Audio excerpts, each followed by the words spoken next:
جب ہمیں کسی مسلمان کی کوئی چیز نظر آتی ہے اور ہمیں وہ چیز اچھی لگتی ہے، مثلا اس کا بیٹا ہے، بچہ ہے، گاڑی ہے، اس کا گھر ہے، اس کا باغ ہے، یا کوئی بھی چیز، تو ہم لوگ نظر بد سے بچانے کے لیے ہم کہتے ہیں ماشاءاللہ ماشاءاللہ ماشاءاللہ۔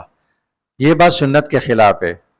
دیکھو، ہمیں یہ معلوم کرنا چاہیے کہ ماشاءاللہ ہمیں کب کہنا ہے۔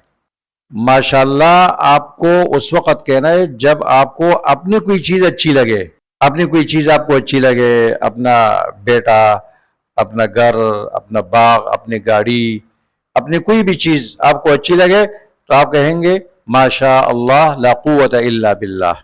قرآن کریم سورۃ کہف سے یہ بات ثابت ہے، وَلَوْلَا إِذْ دَخَلْتَ جَنَّتَكَ قُلْتَ مَا شَاءَ اللَّهُ لَا قُوَّةَ إِلَّا بِاللَّهِ۔ تو ماشاءاللہ اپنی ذات کے لیے کہنا ہے، اور ہم لوگ دوسرے کے لیے کہتے ہیں ماشاءاللہ ماشاءاللہ۔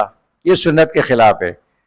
جب کسی اور مسلمان کی کوئی چیز آپ کو اچھی لگے، اس کی گاڑی، اس کا بیٹا، اس کا گھر، اس کا باغ، اس کی کوئی بھی چیز، تو نظر بد سے بچانے کے لیے آپ کیا کہیں گے؟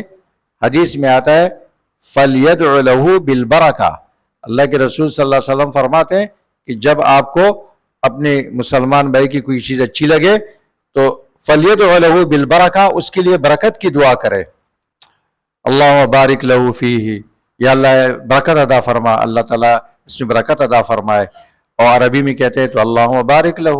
تو یہ اصل میں سنت ہے، اور ہم لوگ اس کا الٹا کرتے ہیں۔